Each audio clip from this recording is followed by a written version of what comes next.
हरे कृष्णा। हम श्रीमद् भगवद गीता के 12वें अध्याय भक्ति योग इसके 11वें श्लोक को आज पढ़ने का प्रयास करेंगे। तो श्लोक की पहले कुछ आवृत्ति करेंगे। जो भक्त गाना चाह रहे हैं वे हाथ खड़ा कर सकते हैं। अथ तदप्यशक्तोऽसि आथे तदप्यशक्तोऽसि कर्तुं मद्योगमाश्रितः कर्तुं मद्योगमाश्रितः सर्वकर्मफलत्यागं सर्वकर्मफलत्यागं ततः कुरु यतात्मवान्। ततः कुरु यतात्मवान्। बहुत सुंदर। माधुरी माता जी। अथ तदप्यशक्तोऽसि अथैतदप्यशक्तोषि कर्तुं मद्योगमाश्रितः कर्तुं मद्योगमाश्रितः सर्वकर्मफलत्यागं सर्वकर्मफलत्यागं ततः कुरु यतात्मवान्। ततः कुरु यतात्मवान्। रेणुका माता जी। अथ तदप्यशक्तोऽसि अथैतदप्यशक्तोऽसि कर्तुं मद्योगमाश्रितः कर्तुं मद्योगमाश्रितः सर्वकर्मफलत्यागं सर्वकर्मफलत्यागं ततः कुरु यतात्मवान्। ततः कुरु यतात्मवान्। कह रहे हैं श्लोक में, किंतु यदि तुम मेरे इस भावनामृत में कर्म करने में असमर्थ हो तो तुम अपने कर्म के समस्त फलों को त्याग कर कर्म करने का तथा आत्मस्थित होने का प्रयत्न करो। श्लोक के लिंग को समझिए। लिंग क्या था? अरे कहाँ गया लिंग? भगवान ने कहा था सबसे पहले कि तुम अपने मन को मुझ में स्थिर करो, मन और बुद्धि को मुझ में स्थिर करो। इस प्रकार से तुम निसंदेह मुझ में सदैव वास करोगे। अगर तुम ऐसा नहीं कर सकते तो दूसरा ऑप्शन है क्या? तुम भक्ति योग के विधि विधानों का अभ्यास करो। इस प्रकार से उन भक्ति योग के विधि विधानों के द्वारा तुम अपने मन को मुझ में लगाने का अभ्यास करो। ठीक है। और इस प्रकार तुम मुझे प्राप्त करने की चाह उत्पन्न करो, ये दूसरा ऑप्शन दिया। अगर ये भी तुमसे नहीं हो पाता है, भक्ति योग का अभ्यास तुम नहीं कर सकते, तो तुम क्या करो? मत कर्म कृत। तुम भक्ति योग के विधि विधि विधानों का अभ्यास नहीं कर सकते तो मेरे लिए कर्म करने का प्रयत्न करो, क्योंकि मेरे लिए कर्म करने से तुम पूर्ण अवस्था को प्राप्त करोगे। तो भगवान के लिए कर्म करे। अगर मन नहीं लग रहा है भगवान में तो शारीरिक इंद्र अपनी इंद्रियों के द्वारा भगवान के लिए कार्य करे, जैसा आपने कल सीखा था। मंदिर मार्जन, तुलसी उगाना, कृष्ण के लिए फूल उगाना आदि आदि जो कार्य आपने कल सुने थे। अगर कोई ये भी ना कर पाए, मान लिया जाए, जैसे हो सकता है एक उदाहरण, कोई भक्त हैं, मान लिया जाए वो मंदिर में दान देना चाहते हैं, लेकिन उनकी पत्नी मना कर रही कि नहीं आप मत दो। तो एक प्रकार से पारिवारिक रुकावट आ गई कि नहीं आ गई उनकी उनकी मत भगवान के लिए कर्म करने के लिए, है ना? या कोई बहुत बड़ा नेता है, ठीक है, अब वो नेता है और वो सोचे कि मैं मंदिर मार्जन करूंगा तो लोग मेरे बारे में कुछ हो सकता है न्यूज़पेपर में छप जाए, या मैं इतना बड़ा नेता हूँ, यहाँ पर कथा हो रही है, मैं जमीन में कैसे बैठूं? किसी को इस प्रकार से जो भगवान के लिए कार्य ना कर पाया, इस प्रकार से जो भगवान मत कर्म कृत कह रहे हैं वो नहीं कर पाए किसी भी कारण से, वो क्या करे? ऐसा व्यक्ति क्या करे? ठीक है, उसके लिए भी भगवान उपाय बता रहे हैं इस श्लोक में। ठीक है। यहाँ पर बोला गया था कि जो भक्तों की सहायता करना है, कृष्ण भावनामृत के कार्य में प्रचार करे, कृष्ण भावनामृत के प्रचार कार्य में जो लगे हैं उनकी सहायता प्रदान करे, राइट? भूमि पूंजी संगठन श्रम किसी भी प्रकार से उनकी सहायता करे जो ये भी ना कर पाए। मान लिया जाए ऐसा हो सकता है कि कोई परिवार है जिसमें लोग भक्ति के विरोधी हैं, तो कोई कोई व्यक्ति ऐसा है कि मैं भक्तों की सहायता करना चाहता हूँ लेकिन परिवार वाले विरोध कर रहे हैं, ऐसे में क्या किया जाए? उसके लिए भी जो है भगवान यहाँ पर उपाय दे रहे हैं। आपको समझ आ रहा है स्थिति क्या है?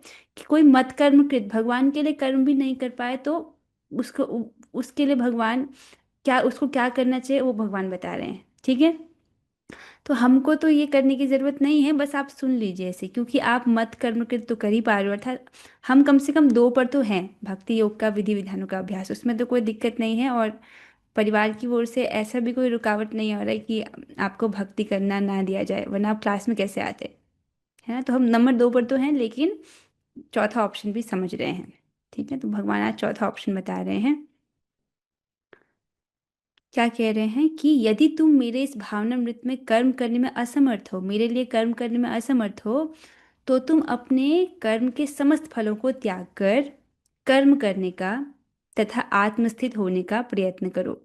अर्थात जैसे मान लो कोई नौकरी कर रहा है, उसका धन वो भगवान भगवान के मंदिर में दान नहीं दे पा रहा है किसी भी प्रकार से। हो सकता है उसके परिवार वाले नहीं चाह रहे, विरोध कर रहे हैं भक्ति का, तो वो किसी ऐसी संस्था को दान दे दे जहाँ उसके परिवार वाले कुछ रुकावट ना उत्पन्न करे, कुछ समाज सेवा में लगा दे, किसी अस्पताल की सेवा में लगा दे। इस प्रकार से अपने कर्मफल का त्याग करे, ये एक उदाहरण है। तो इस प्रकार से वो आत्मस्थित होने का प्रयत्न करे। अब जब व्यक्ति, यहाँ पर भगवान निष्काम कर्मयोग का वर्णन कर रहे हैं इस श्लोक में। इस प्रकार से जब व्यक्ति अपने कर्मफल को त्यागता है, तो कर्मफल को त्याग रहा है तो उससे क्या होता है, उसका अंतःकरण शुद्ध होता है। ठीक है।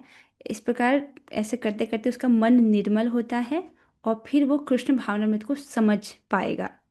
ठीक है। फिर वो मत कर्म के, भगवान के लिए कर्म करने के भी योग्य हो जाएगा धीरे धीरे ऐसे करते करते। ठीक है। अब ये समझिए कि जो जो व्यक्ति इस प्रकार से कर्म कर रहा है, अपने कर्म के समस्त फलों को त्याग रहा है और आत्मस्थित होने का प्रयत्न कर रहा है। ठीक है। ऐसा नहीं है कि ऐसा करने से ही उसको भक्ति प्राप्त हो जाएगी। ठीक है। मतलब ऐसा करते करते उसका मन निर्मल होगा, भगवान उसके लिए व्यवस्था करेंगे कि उसको भक्तों की संगति प्राप्त हो, फिर वो भगवान के बारे में और समझ पाएगा। ठीक है। तो अन्वय मैं रखना इसका भूल गई हूँ, एक बार हम अन्वय फिर भी देखेंगे। डायरेक्टली निकाल रही हूँ मैं बुक से। तो क्या है, अथ यदि एतत् अपि, इसे भी, मतलब मेरे लिए जो कर्म करना है इसे भी, कर तुम अशक्तः, करने में अक्षम हो, अर्थात अगर तुम मेरे लिए कर्म करने में अक्षम हो, ततः तो मद योगम, मुझ में समस्त कर्मों के अर्पण रूप योग का, तो जो भी तुम कर्म कर रहे हो उनको अर्पण करो, इस प्रकार के योग का। भगवान यहाँ पर कौन से योग की बात कर रहे हैं, निष्काम कर्म योग की बात कर रहे हैं, जिसमें व्यक्ति कर्म करता है, उसके फल को वो भगवान को अर्पित करते हुए जाता है। इस प्रकार से आश्रितः, आश्रय कर, यतात्मवान, संयत चित्त से सर्व कर्म फल त्यागम कुरु, समस्त कर्मों के फल का परित्याग करो। ठीक है। आसान भाषा में, यदि कोई व्यक्ति नौकरी कर रहा है तो वो अपने धन का, जो उसका नौकरी का फल है, उसका त्याग कर सकता है। अगर वो प्रचार कार्य के लिए नहीं दे पा रहा है, मंदिर में भगवान की सेवा के लिए नहीं दे पा रहा है, तो किसी समाज सेवा में, राष्ट्रीय सेवा में, समुदाय की सेवा में उसको लगाए, अपने कर्म फल का त्याग करे। और इसको निष्काम कर्मयोग में क्या किया जाता था, पहले कर्म कांड किए जाते थे, अग्निहोत्र यज्ञ आदि किए जा रहे थे, कुछ पहले के ज़माने में कुछ पूजा अनुष्ठान किया जाता था। तो यदि व्यक्ति को ऐसे पूजा अनुष्ठानों में बैठना पड़ रहा है अपने परिवार के साथ, तो वो पूजा अनुष्ठान करे, इस प्रकार की यज्ञ को करे, लेकिन उसका फल वो ये ना सोचे कि इससे जो पुण्य प्राप्त होने वाला है वो मैं भोगूंगा, वो ये सोचे कि इसका जो पुण्य है, जो फल है, वो भगवान को समर्पित है। इस प्रकार से वो ईश्वर को समर्पित करे। इस प्रकार से सर्व कर्म फल त्याग, वो अपने समस्त कर्मों के फल का त्याग करे। ठीक है। समझ आ रहा है ये। वापस आएंगे, तात्पर्य की ओर चलते हैं। ठीक है। तो अनुवाद और तात्पर्य, कृष्ण कृपा मूर्ति श्री श्रीमद् एसी भक्ति वेदांत स्वामी श्री प्रभुपाद द्वारा। तो प्रभुपाद जी बता रहे हैं, हो सकता है कि कोई व्यक्ति सामाजिक, पारिवारिक या धार्मिक कारणों से या किसी अन्य अवरोधों के कारण कृष्ण भावनामृत के कार्यकलापों के प्रति सहानुभूति तक दिखा पाने में अक्षम हो। जैसे कोई नेता है, ठीक है, उसको जो है कृष्ण भावनामृत के कार्यों में, पब्लिक में, मंदिर में जाने में, झाड़ू लगाने में उसको दिक्कत हो रही है, वो नहीं कर पा रहा है। ठीक है। तो क्या करे वो, तो ये एक एक सामाजिक कारण उसके लिए है कि नहीं है। उसी प्रकार से कोई पारिवारिक कारण, भक्ति, परिवार में जो है कुछ लोग भक्ति के विरोधी हैं, भक्ति नहीं करने दे रहे हैं, ऐसी स्थिति में जो कोई है, तो क्या करना चाहिए, यदि वह अपने को प्रत्यक्ष रूप से इन कार्यकलापों के प्रति जोड़ ले, तो हो सकता है कि पारिवारिक सदस्य विरोध करें या अन्य कठिनाइयां उठ खड़ी हों। जिस व्यक्ति के साथ ऐसी समस्याएं लगी हों, उसे यह सलाह दी जाती है कि वह अपने कार्यकलापों के संचित फल को किसी शुभ कार्य में लगा दे। ठीक है। सीधे भगवान के लिए नहीं कार्य कर पा रहा है तो किसी शुभ कार्य में उसको अपने जो उस कर्मों के फल है उसको लगा दे, अर्थात अपने धन को किसी शुभ कार्य के लिए, समाज सेवा के लिए, राष्ट्रीय सेवा के लिए, समुदाय सेवा के लिए लगा दे। ठीक है। अब यहाँ पर अगर ऐसा कोई व्यक्ति कर रहा है तो ऐसा नहीं कि उससे उसको भगवत प्राप्ति हो जाएगी, मतलब इससे कुछ आगे बढ़ेगा, उसका क्रमशः उसका कुछ चित्त का शुद्धिकरण होगा और फिर वो भगवान के लिए मत कर्म कर पाएगा। ठीक है। ऐसी विधियां वैदिक नियमों में वर्णित हैं। कैसी विधियां? अपना जो कर्म फल है उसको त्यागने की विधि। ऐसे अनेक यज्ञों तथा पुण्य कार्यों अथवा विशेष कार्यों के वर्णन हुए हैं जिनमें अपने पिछले कार्यों के फलों को प्रयुक्त किया जा सकता है। मतलब कुछ यज्ञ कर रहा है व्यक्ति, पुण्य कार्य कर रहा है, विशेष कार्य कर रहा है, उसके फल को वो स्वयं ना भोगना चाहे, उसको वो ईश्वर को अर्पित करते हुए चले कि ये जो कार्य मैं कर रहा हूँ, ये जो यज्ञ मैंने किया, ये जो पुण्य कर्म मैंने किया, इसका जो फल है वो ईश्वर को अर्पित है, इस प्रकार से करे। जिनमें इससे मनुष्य धीरे धीरे ज्ञान के स्तर तक उठता है। तो धीरे धीरे जो है उसका चित्त का शुद्धिकरण हो रहा है, धीरे धीरे वो ज्ञान के स्तर तक उठेगा, मतलब वो समझ पाएगा फिर कृष्ण भावनामृत को।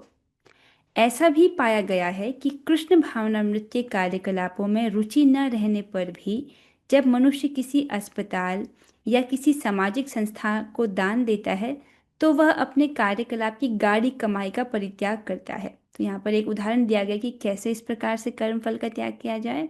तो बोल रहे हैं कि किसी को कृष्ण भावनामृत के कार्यकलाप अर्थात भगवान के लिए जो किया जा रहा है, मंदिर में जो भगवान की सेवा की जा रही है, मंदिर मार्जन हो रहा है, तुलसी उगाना चाहिए, उगाना, इस प्रकार से जो जिसको रुचि नहीं है इन कार्यों में, वो क्या कर रहा है, किसी अस्पताल में या सामाजिक संस्थान को उसने दान दिया है तो अपने कार्यकलाप की गाढ़ी कमाई का उसने परित्याग किया है, अपने कर्म फल का त्याग किया है। ठीक है। यहाँ पर इसकी भी संस्तुति की गई है क्योंकि अपने कार्यकलापों के फल के परित्याग के अभ्यास से मनुष्य क्रमशः अपने मन को स्वच्छ बनाता है और उस विमल मनस्थिति में वह कृष्ण भावनामृत को समझने में समर्थ होता है। तो अगर व्यक्ति अपने कर्म फल का त्याग कर रहा है तो इससे होगा क्या? कर्म का त्याग कर रहा है, किस लिए कर रहा है? भगवान की प्रसन्नता हेतु कर रहा है। तो इससे होगा क्या? उसका जो मन है वो विमल बनेगा, अर्थात मन उसका स्वच्छ होगा, क्रमशः क्रमशः उसका जो चित्त है वो शुद्धिकरण होगा। ठीक है। जब मन अशुद्ध होता है तो क्या होता है, वो इसी जगत में इंद्रिय तृप्ति में लगना चाहता है, भोगों में ही पड़े रहना चाहता है। और अगर किसी का मन ऐसा है तो उसको क्या प्राप्त होगा? बारंबार इसी जन्म मृत्यु के चक्र में ही फंसा रहना पड़ेगा, जहाँ पर ये दुख संसार में ही उसको रहना पड़ेगा। लेकिन अगर जिसका मन स्वच्छ हो रहा है, स्वच्छ होने की दिशा में है, तो वो प्रगति कर रहा है, उसका मन विमल हो रहा है, अर्थात जो उसकी भोगों के प्रति स्पृहा है वो कम होती जा रही है, तो ये उसके लिए अच्छा है, प्रगति हो रही है, तो कुछ उस दिशा में वो आगे बढ़ रहा है। कृष्ण भावनामृत किसी अन्य अनुभव पर आश्रित नहीं होता। अब यहाँ पर समझा रहे हैं कि इस प्रकार से जब व्यक्ति करता है उसका मन शुद्ध होता है, मन शुद्ध होता है धीरे धीरे, फिर वो कृष्ण भावनामृत को समझ सकता है। ठीक है। तो उसकी ऐसी योग्यता हो जाती है कि वो भगवान के लिए कर्म कर पाए। ठीक है। अब यहाँ पर प्रभुपाद जी समझा रहे हैं, लेकिन इसका मतलब ये नहीं है कि कृष्ण भावनामृत को समझने के लिए किसी और विधि के द्वारा हम अपने मन को पहले शुद्ध करें फिर कृष्ण भावनामृत में आए, ऐसा नहीं है। कृष्ण भावनामृत को जो है वो कृष्ण भावनामृत करने के द्वारा ही मन स्वच्छ हो जाता है। उस बात को प्रभुपाद जी यहाँ पर कह रहे हैं, तो इसको पढ़ेंगे। कृष्ण भावनामृत किसी अन्य अनुभव पर आश्रित नहीं होता क्योंकि कृष्ण भावनामृत स्वयं मन को विमल बनाने वाला है। तो ऐसा नहीं है कि हम किसी और विधि पर आश्रित हुए कि इससे हमारा मन शुद्ध हो फिर हम कृष्ण भावनामृत वाला कार्य करेंगे, ऐसा नहीं है। जैसे आप लोग को अनुभव होगा कि शुरू शुरू में भगवत गीता नहीं समझ आ रही होगी, कुछ कुछ ऐसा होता है, ऐसे भक्त लोग अपना एक्सपीरियंस शेयर करते हैं कि शुरू शुरू में ऐसा लगता है कि ये बस बोल रहे हैं, कुछ शब्द बोले जा रहे हैं तो उतने समझ में नहीं आती है। लेकिन जैसे जैसे भगवत गीता सुनते हैं, ये जो श्लोक हैं ये दिव्य हैं, भगवान भगवान कहते हैं कि एक एक श्लोक से, एक एक अक्षर से मेरा ही स्वरूप प्रकट हो रहा है। तो जैसे जैसे इनका संपर्क होता है, सुन रहा है व्यक्ति, भले नहीं भी समझ आ रहा है, तो उसका चित्त का शुद्धिकरण होने लगता है, और फिर उसको जो है ये बातें समझ में आने लगती हैं। ठीक है ये वही हिंदी, लेकिन इसको समझने के लिए भी चित्त का शुद्ध होना, कुछ कुछ मात्रा में चित्त शुद्ध होना चाहिए। एक निपट भौतिकतावादी व्यक्ति को यहाँ पर बिठा दीजिए, उसको कुछ समझ नहीं आएगा। उसको ये भी नहीं समझ आएगा कि भगवान को भोग लगाकर खाना चाहिए। आप समझ रहे हैं, क्योंकि उनकी बुद्धि इतनी ठस होती है, थोड़ी सूक्ष्म बुद्धि चाहिए। हाँ, तो कहाँ पर थे हम, कि कृष्ण भावनामृत जो है किसी अन्य अनुभव पर आश्रित नहीं होता, क्योंकि हम जब कृष्ण भावनामृत को कर रहे हैं तो इस प्रक्रिया के द्वारा ही हमारा जो चित्त है वो शुद्ध होता जाता है। आप कथा श्रवण कर रहे हो, आप प्रसाद खा रहे हो, भगवान की सेवा कर रहे हो, तो ऐसा करते करते जो है आपका चित्त स्वतः ही शुद्ध हो रहा है, उस प्रक्रिया में है हम भी हम। ठीक है। किंतु यदि कृष्ण भावनामृत को स्वीकार करने में किसी प्रकार का अवरोध हो, लेकिन कोई व्यक्ति जो है कृष्ण भावनामृत नहीं स्वीकार कर पा रहा, कुछ कठिनाई आ रही है, तो मनुष्य को चाहिए कि अपने कर्मफल का परित्याग करने का प्रयत्न करे। ऐसे व्यक्ति के लिए क्या उपाय है, अपने कर्मफल का वो परित्याग करे। ठीक है। ऐसी दशा में उसे क्या करना चाहिए, ऐसी दशा में वो समाज सेवा कर सकता है, समुदाय सेवा कर सकता है, राष्ट्रीय सेवा कर सकता है, देश के लिए उत्सर्ग आदि कार्य स्वीकार किए जा सकते हैं, जिससे एक दिन मनुष्य भगवान की शुद्ध भक्ति को प्राप्त हो सके। इसको समझिए। तो वो मान लीजिए सीधे भगवान की सेवा नहीं कर रहा, समाज सेवा कर रहा है। समाज सेवा करने में उसके परिवार वालों को, उसके समुदाय वालों को कोई दिक्कत नहीं है, वो समाज सेवा करने दे रहे हैं। ऐसा करते करते क्या होगा, चित्त का शुद्धिकरण होगा, क्योंकि वो अपने सारे कार्यों को भगवान को अर्पित कर रहा है। तो भगवान आगे चल के उसके लिए व्यवस्था करेंगे कि उसको भक्तों की संगति प्राप्त हो, भगवान के विषय में प्राप्त हो, ताकि वो आगे भक्ति कर सके। केवल इस प्रकार के समाज कार्य करने से, समुदाय सेवा करने से भक्ति प्राप्त नहीं होती है। भक्त्या संजायते भक्ता, भक्ति करने से भक्ति जो है वो उत्पन्न होती है, किसी और क्रिया के द्वारा भक्ति नहीं होती है। ठीक है। भगवत गीता में ही 18वें श्लोक के 46 श्लोक में कहा गया है, यथा प्रवृत्तिर्भूतानां, अर्थात यदि कोई परम कारण के लिए उत्सर्ग करना चाहे, तो भले ही वह यह न जाने कि परम कारण कृष्ण है, फिर भी वह क्रमशः यज्ञ विधि से समझ जाएगा कि परम कारण कृष्ण ही है। ये क्या बोल रहे हैं, देखिए, ऐसा जो व्यक्ति है, जिसका ऐसा अधिकार है, जो पहले चीज नहीं कर सकता, दूसरा नहीं कर सकता, तीसरा नहीं कर सकता, जो चौथे चीज करने का अधिकारी व्यक्ति है, अर्थात जो भगवान के लिए कर्म नहीं कर पा रहा है लेकिन अपने कर्म फल का त्याग कर सकता है, इस अधिकार का जो व्यक्ति है, ऐसा व्यक्ति भगवान के विषय में अधिक नहीं जानता है।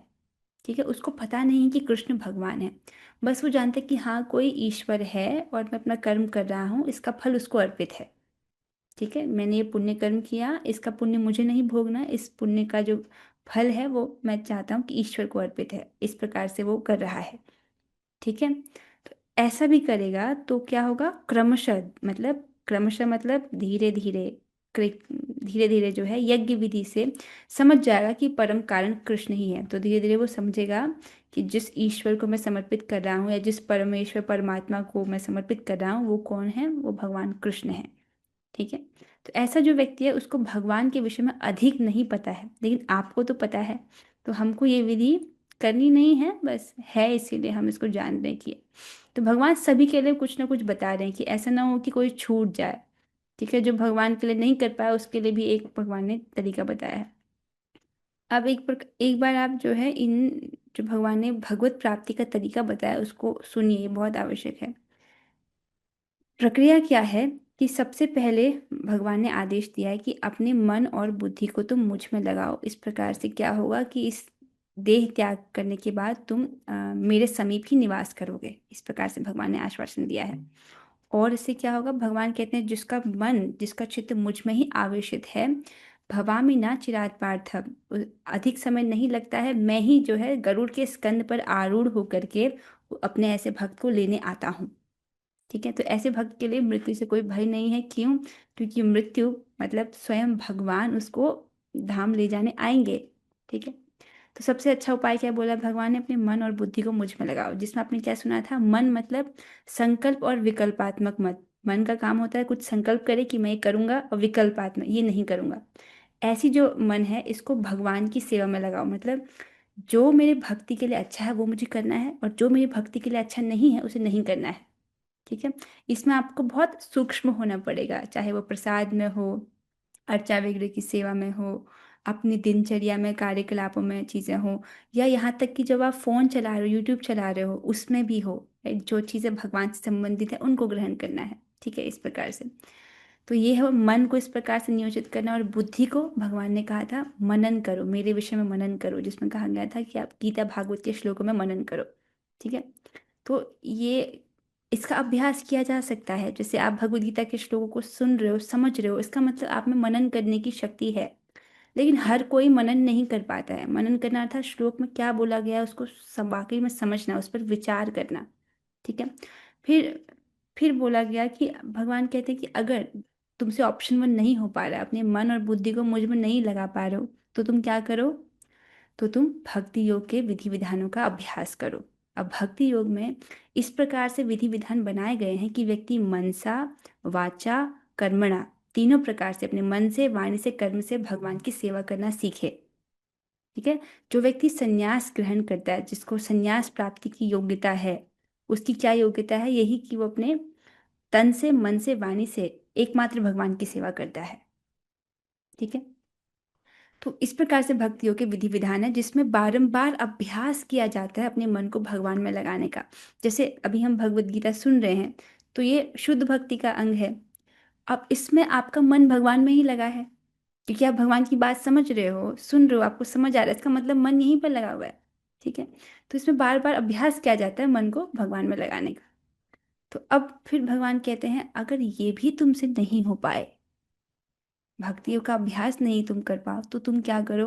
मतलब कोई कहे कि भगवान मेरा मन इतना चंचल होता है ना, जिसकी नौकरी होती है, जिन लोगों की नौकरी होती है, उन लोगों के लिए मन लगाना बड़ा मुश्किल होता है, क्योंकि उनके दिमाग में चल रहा होता है कि ये काम करना है, वो काम करना है, इधर जाना है, उस व्यक्ति से बात करना है। तो वो कथा सुनने का प्रयास करते हैं, लेकिन आधा मन उनका नौकरी में होता है या बाकी सब झंझटों में होता है। ठीक है। कोई कहे भगवान मेरे से मन जो है नहीं लग पा रहा है, तो मैं क्या करूं? तो भगवान कहते हैं कि तब तुम मेरे लिए कर्म करने का प्रयास करो, मेरे लिए ही कर्म करो। ठीक है। जिसमें जैसा हमने 11वें अध्याय में सीखा था, वैसे इसको ग्रहण करना है। 11वें अध्याय में अपने मत कर्म कृत की जो व्याख्या पढ़ी थी, वैसे ही आपको इसको ग्रहण करना है।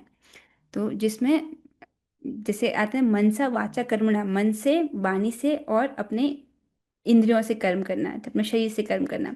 तो मन से नहीं कर पा रहे हो, इसका मतलब अपनी जो वाणी है और अपने जो कर्म है उसको मेरी सेवा में लगाओ। तो शारीरिक जो क्रियाएं उनके द्वारा मेरे लिए कर्म करो, जो कि जिसमें आसान था, तुलसी उगाना, भगवान के मंदिर का मार्जन करना, और क्या कहते हैं, भगवान के लिए भोग बनाना, प्रसाद प्रसाद खाना, ये सब शारीरिक लेवल पर किया जा सकता है। तो इसमें इतना मन की आवश्यकता नहीं होती है, और ये व्यक्ति कर सकता है। ठीक है। जिसमें ये भी था कि आप जो कृष्ण भावनामृत का प्रचार कर रहे हैं उनकी सहायता करो, क्योंकि प्रत्येक प्रयास में कुछ भूमि चाहिए, पूंजी चाहिए, संगठन चाहिए, या आप पूंजी के द्वारा सहायता नहीं कर सकते तो श्रम, जैसे मंदिर मार्जन कर सकते हो, इस प्रकार से कर सकते हो। अब भगवान कहते हैं तुमसे ये भी नहीं हो पाता अगर, अब पहले आप समझिए, अगर व्यक्ति मत कर्मकृत कर रहा है तो उससे क्या होगा? उसका करते करते उसकी इंद्रियां शुद्ध होंगी और उसका चित्त शुद्ध होगा। फिर मतलब वो अभी अपने शरीर से और वाणी से सेवा कर रहा है, मन से करने में दिक्कत हो रही है, उसका चित्त का शुद्धिकरण होगा। फिर वो मन से भी कर पाएगा, अर्थात फिर वो दूसरे लेवल पर आ जाएगा, भक्ति योग का अभ्यास वो करने लगेगा। ठीक है। और भक्ति योग का अभ्यास करते करते, मान लो जब वो दूसरे स्तर पर आ गया है, तो भक्ति योग का अभ्यास करते करते क्या होता है? अब भक्ति योग की तो प्रक्रिया ही यही है कि उसमें इंद्रियों का शुद्धिकरण होता है। ठीक है। जैसे भक्ति योग की पूरी विधि क्या बताई गई है आपको, हमने क्या पढ़ा था कि जीवात्मा की इंद्रियां अशुद्ध हैं। ठीक है। इसीलिए उसकी इंद्रियां भोगों में जाती हैं, और जब उसकी इंद्रियां शुद्ध होती हैं तब उसको भगवान का प्रत्यक्ष अनुभव होता है, भगवान के साथ प्रत्यक्षतः वो अपने संबंध को देख पाता है। ठीक है। तो ये सारा भक्ति योग की प्रक्रिया क्या है? अपनी इंद्रियों को शुद्ध करने की प्रक्रिया है। जितना मन अशुद्ध है, जितना इंद्रियां अशुद्ध हैं, उतना वो भोगों की तरफ भाग रहा है, लेकिन जितना जितना शुद्धिकरण हो रहा है उतना उतना भगवान में लग रहा है। ठीक है। तो ये भक्ति योग की प्रक्रिया है। तो भक्ति योग करते करते, उसका अभ्यास करते करते क्या है, मन को बार बार भगवान में लगाने का अभ्यास करते करते जो अंतःकरण शुद्ध होता है, और फिर जो है वो पहले लेवल की चीज कर पाएगा, अर्थात उसका मन और बुद्धि जो है वो भगवान में ही लगा रहेगा। तो आप समझ आ रहे हैं, मत कर्म करते करते फिर योग्यता हो जाएगी कि भक्ति योग कर पाए। भक्ति योग का अभ्यास करते करते ऐसी योग्यता हो जाएगी कि वो उसका मन और बुद्धि भगवान में ही लगा रहेगा। और जब ऐसा हो पाएगा तो भगवान कहते हैं कि तुम मेरे साथ ही निवश्यसि मय्येव, तुम सदैव मेरे साथ ही निवास करोगे, इस प्रकार से भगवान कहते हैं। तो ये प्रक्रिया आपको समझ आई, ये स्टैंडर्ड है। अब जिसमें चक्रवर्ती पाद बहुत रिवोल्यूशनरी बात हमसे कहते हैं कि वो कहते हैं कि अगर तुम श्रवण कीर्तन कर रहे हो, भगवान की अर्चा विग्रह की सेवा कर रहे हो, परिचर्या आदि कर रहे हो, कि स्मरण के बिना ही, मतलब आपका स्मरण नहीं हो रहा है, तो भी तुम भगवान के प्रेमवत पार्षदत्व लक्षणा भक्ति प्राप्त करोगे, अर्थात भगवान के प्रेम से भरे पार्षद बन जाओगे। इस प्रकार का आश्वासन हमको चक्रवर्ती पाद ने दिया है कि नहीं। और चक्रवर्ती पाद बोल रहे मतलब आगे नहीं सोचना, बस उन्होंने बोल दिया, मतलब ऐसा ही है कि वो बहुत बड़े महान आचार्य हैं भक्तियों के। और इतनी सुंदर टीकाएं लिखी हैं उन्होंने, अनेक ग्रंथों पर टीकाएं लिखी हैं, केवल भगवद गीता श्रीमद् भागवतम पर ही नहीं, उज्ज्वल नीलमणि पर भी उनकी टीका है, बहुत रसिक, बहुत रसमय टीका लिखते हैं वो। हाँ, तो ठीक है। और फिर कहाँ पहुंचे थे हम, नंबर 1, नंबर 2, नंबर 3 हो गया। ठीक है, अब फिर भगवान ने श्लोक में कहा तुमसे ये भी नहीं हो पा रहा है किसी भी कारणवश, तो अब तुम क्या करो। कर्म तो व्यक्ति करता ही है ना, उसका वो, ऐसा तो एक क्षण के लिए भी कोई व्यक्ति बिना कर्म के नहीं रह सकता, तो कर्म कर रहा है व्यक्ति, तो भगवान कहते तुम अपने कर्म फल को त्यागो। ये चौथा ऑप्शन बता रखा है भगवान ने, ऐसा करेगा तो कर्मफल त्याग करते करते जो है उसका अंतःकरण शुद्ध होगा, फिर वो ऐसी स्थिति में पहुंचेगा कि वो नंबर 3 पर पहुंच जाए, तो भगवान के लिए कर्म करने के योग्य हो पाएगा। अभी वो इस लेवल पर है कि समाज सेवा, राष्ट्रीय सेवा, समुदाय सेवा कर रहा है, ठीक है, भक्ति वाले कार्य नहीं कर पा रहा है। तो वहां से वो उस लेवल पर उठेगा जिससे वो भगवान के लिए कर्म कर पाए। उसके बाद वो करते करते वो इतना शुद्ध हो जाएगा कि फिर वो नंबर 2 पे पहुंचेगा, अर्थात वो भक्ति योग का अभ्यास कर पाएगा। फिर उसको करते करते करते करते उसका चित्त इतना शुद्ध होगा कि नंबर 1 वाला जो आ गया उसका पालन कर पाएगा। ठीक है, ये स्टैंडर्ड है। ये समझ आ रहा है सभी को? ठीक है, जिसमें चक्रवर्ती पाद कहते हैं कि मुझे सबसे सुंदर बात इसमें ये लगी थी, तो जब आप पूरे स्टैंडर्ड को समझते हो तो लगता है कि हाँ, मन को लगाना बहुत आवश्यक है कि नहीं, पूरे उसमें है कि नहीं, मन को लगाना बहुत आवश्यक है। पूरा प्रोसेस ही ये है कि मन बुद्धि और जो है भगवान में लगा रहे, ये पूरा प्रक्रिया है। लेकिन चक्रवर्ती पाद ने हमको आश्वासन दिया है, एक बार फिर से हम उनका टीका की लास्ट लाइन पढ़ेंगे ताकि हमको और स्पष्ट हो। और ये बात आपको याद रखनी है, क्या कहा उन्होंने। उन्होंने कहा तुम मेरे श्रेष्ठ कर्मों को करता हुआ, अर्थात मेरी कथा का श्रवण, ये हम कर सकते हैं, कीर्तन, भगवान का वंदन, अर्चन, मेरे मंदिर का मार्जन, प्रोक्षण, तुलसी जी को जल देना, जल छिड़कना, ठीक है, पुष्प चयन, भगवान को पुष्प चयन करके उनको अर्पित करना, परिचर्या, परिचर्या आप समझते हैं, भगवान के लिए बाजार से सामान आदि लाना, करते करते मेरे स्मरण के बिना ही, आज मैं इस पे बहुत विचार कर रही थी कि चक्रवर्ती पाद जो स्टैंडर्ड है उससे वो अलग बोल रहे हैं ना, क्योंकि मैं इस पे विचार करती कि उन्होंने अलग क्यों बोला। फिर ध्यान से मैंने देखा उन्होंने ये बात लिखी है कि मेरे स्मरण के बिना ही, आप समझ रहे हो? मैं सोच रही थी वो शायद ऐसा कहेंगे कि ऐसे करते करते ऐसी योग्यता आ जाएगी कि फिर मेरा मन जो है भगवान में लगने लगेगा। लेकिन चक्रवर्ती पाद इसको लिख रहे हैं कि मेरे स्मरण के बिना ही प्रेमवत पार्षदत्व लक्षणा सिद्धि प्राप्त करोगे। तो इसलिए हमको जो है, आप जितना कर पा रहे हो, मतलब श्रवण कीर्तन वंदन, अर्थात भगवान का जो परिचर्या है, अर्चा विग्रह सेवा है, वो करते रहना है, करते रहना है, करते रहना है। और फिर हम चक्रवर्ती पाद के वचनों पर का आश्रय लेते हुए ये विश्वास करते हैं कि हम भगवान के प्रेम से भरे पार्षद बन जाएंगे। ठीक है, और जो कि मुश्किल नहीं है। ठीक है, ये नंबर 3 पे है।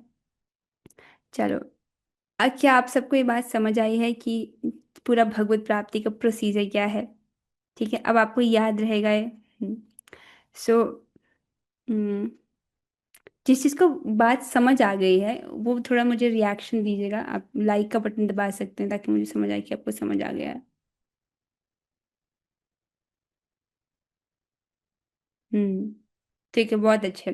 तो अगली क्लास में हम आगे के श्लोक में नहीं जा रहे हैं, ये इतना महत्वपूर्ण है कि ये आपको होमवर्क दिया जाता है, ये 4 श्लोकों को ढंग से पढ़ना है। 4 श्लोक नहीं, इससे पहले जो 5 और 6 हैं उसको भी, जैसे अभी हम कौन से श्लोक में हैं, 11वां, तो 8 9 10 11, और इससे पहले के श्लोक जो हैं 6 और 7, 6 और 7 में भगवान कहते हैं कि जो मेरे लिए अपने सारे कर्मों को मुझ में ही समर्पित कर रहे हैं, मत परमा, मुझे ही अपने जीवन का पुरुषार्थ मान रहे हैं, और जिनका चित्त मुझ में ही आसक्त है, ऐसे ऐसे मेरे भक्तों को इस मृत्यु संसार से उबारने के लिए मैं स्वयं लेने आता हूँ। ठीक है, ये बोलते हैं 6 और 7 में, और बाकी तो 4 श्लोकों में 4 मेथड बताए भगवान ने। तो ये आपका होमवर्क है, इनको पढ़ना है, और फिर मैं आपसे पूछूंगी कि आपको समझ आया, नहीं आया, और कुछ टेढ़े क्वेश्चन भी हो सकते हैं, तो आप अच्छे से तैयारी करना। ये बहुत आवश्यक है कि ये बात आपको समझ आए कि अगर आप इतना करोगे तो भगवान के पार्षद बन जाओगे। ठीक है, ये जो नंबर 4 वाला चीज आपने पढ़ा, जो निष्काम कर्मयोग कर रहा है, मतलब अपने कर्मफल का त्याग कर रहा है, वो जरूरी नहीं है कि इसी जन्म में उसको भगवान की भक्ति प्राप्त हो जाए। ठीक है, मतलब वो उस दिशा में है कि उसका चित्त का शुद्धिकरण हो रहा है, फिर उसको हो सकता है इसी जन्म में भक्तों का संगति मिल जाए, या अगले जन्मों में, जैसे भगवान व्यवस्था कराएंगे। ठीक है, ठीक है, तो आपका होमवर्क पता चल गया है, तो कल की कक्षा में हम जो है थोड़ा सा टेस्ट रखेंगे। ठीक है, अच्छे से आप पढ़ के आइएगा। किसी का कुछ प्रश्न, अरे मुझे याद आया कि प्रभु जी ने कल एक प्रश्न पूछा था, वो कह रहे थे कि मुझको रेफरेंस चाहिए। हाँ, ये बहुत अच्छा प्रश्न उन्होंने मुझसे पूछा, कि ये वाले बात का, कि कोई भी किसी भी कार्य को करने में उसको करने वाला, उसकी प्रेरणा देने वाला और सहायता करने वाले को मृत्यु के बाद बराबर लाभ मिलता है। मैं बहुत धन्यवाद देना चाहूँगी कि आपने रेफरेंस मांगा है, तो अब मेरे पास रेफरेंस जो है इसका, यह ये रेफरेंस है श्रीमद् भागवतम के चौथे स्कंद का 21वें अध्याय का 26वां श्लोक। आप इसको लिख लीजिए, चौथे स्कंद का 21वां अध्याय 4:21-26। ठीक है, एक बार इसका श्लोक देख लेते हैं, अ, जिसमें कह रहे हैं, "म- मैं समस्त शुद्ध अंतःकरण वाले देवताओं, पितरों तथा साधु पुरुषों से प्रार्थना करता हूँ कि वे मेरे प्रस्ताव का समर्थन करें, क्योंकि मृत्यु के पश्चात किसी भी कर्म का फल इसके कर्ता अर्थात उसको करने वाला, आदेश करता अर्थात जिसने उस कार्य को करने के लिए आदेश दिया है, और समर्थक जिसने उस कार्य को करने में समर्थन दिया है, किसी प्रकार से सहयोग दिया है, किसी प्रकार से सहायता की है, उसके द्वारा समान रूप से भोग्य होता है। समझ आया आपको? कोई कर्म कर रहा है, उसका जो फल है, उसको करने वाला, जिसने उसको प्रेरणा दिया है, आदेश दिया है कि तुम ऐसा करो, और जो उसमें समर्थक है कि तुम अच्छा कर रहे हो, तुमने उसकी कुछ किसी प्रकार से सहायता किया है, उसके द्वारा समान रूप से भोग्य होता है। तो ये कौन कह रहे हैं? पृथु महाराज इस श्लोक को कह रहे हैं। ठीक है, तो ये बहुत अच्छा श्लोक है। इससे क्या प्रेरणा मिलती है कि जो भक्ति कर रहे हैं उनकी सहायता करनी चाहिए, उससे हमारा भी भजन बढ़ता है, और कृष्ण भावना में प्रचार कार्य में सहायता करनी चाहिए। आजकल तो प्रचार कार्य में सहायता करना बहुत आसान है ना, क्योंकि सब लोग जो है ऑनलाइन प्रचार कर रहे हैं, तो आप केवल लाइक शेयर कमेंट के द्वारा ही जो है इसमें अनुमोदन दे सकते हैं कि हाँ, हम आपके समर्थन में हैं, आप अच्छा कर रहे हैं, इस प्रकार से, या दूसरे भक्तों को बता सकते हैं कि हाँ, इस लेक्चर को सुनिए, इसे शेयर कर सकते हैं। क्योंकि इस प्रकार से एक और चीज़ है कि जैसे मान लीजिए ये जो लेक्चर्स हैं ये अपलोड किए जाते हैं यूट्यूब पर, तो होता क्या है कि उस पर जितने लाइक्स होते हैं, जितने कमेंट्स होते हैं, उससे जो एल्गोरिदम है यूट्यूब का, उसको पुश मिलता है, और फिर वो बाकी भक्तों को दिखाया जाता है। ठीक है, तो इस प्रकार से आप एल्गोरिदम को हेल्प कर सकते हो सजेस्ट करने में कि हाँ, ये जो है ये वाली वीडियो अच्छी है, और तो फिर उसको उस वीडियो को समर्थन मिल जाता है।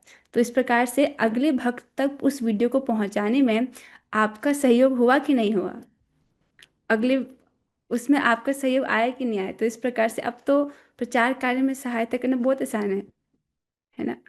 तो ऐसे किया जा सकता है, एक एक तरीका।